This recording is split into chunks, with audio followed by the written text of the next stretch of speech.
Zita Anjani adalah seorang politisi yang dikenal karena kiprahnya di dunia politik, pendidikan, dan pemberdayaan perempuan. Lahir di Jakarta pada 12 Maret 1990, ia adalah putri kedua dari Ketua Umum Partai Amanat Nasional, PAN, Zulkifli Hasan, dan Soraya Zulkifli Hasan. Zita mulai terjun ke dunia politik pada tahun 2018 sebagai calon legislatif dari PAN. Ia berhasil terpilih sebagai anggota DPRD DKI Jakarta untuk periode 2019 hingga 2024 dengan perolehan suara sebesar 14.701 suara. Pada Oktober 2019, ia dilantik sebagai Wakil Ketua DPRD DKI Jakarta, menjadikannya satu-satunya perempuan dan pemimpin termuda di posisi tersebut saat itu. Pada pemilu 2024 lalu, ia terpilih lagi menjadi anggota DPRD DKI Jakarta. Hanya saja, setelah dirinya ditunjuk oleh Presiden Prabowo Subianto sebagai utusan khusus Presiden bidang pariwisata, Zita memilih mundur dari legislatif. Zita baru-baru ini menjadi sorotan gara-gara ketidakhadirannya dalam acara Seminar Nasional Magister Pariwisata Berkelanjutan di Universitas Padjadjaran, Unpad, baru-baru ini.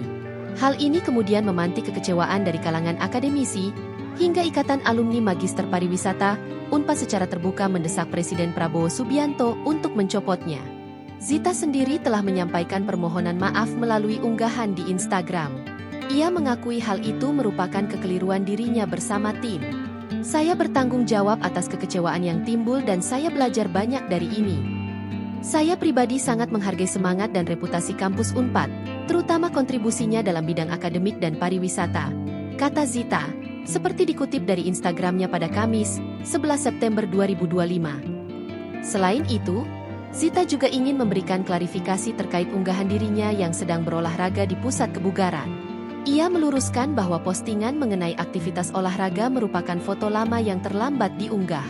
Adapun unggahan saya setelahnya yang menimbulkan salah paham yakni saat saya berada di gym, adalah late post yang telah dijadwalkan sebelumnya. Saya memahami bagaimana itu bisa memicu persepsi yang keliru dan untuk itu saya mohon maaf, tulisnya. Namun, klarifikasi Zita justru kembali disorot oleh warganet. Ada salah satu komentar yang mendapatkan banyak respons.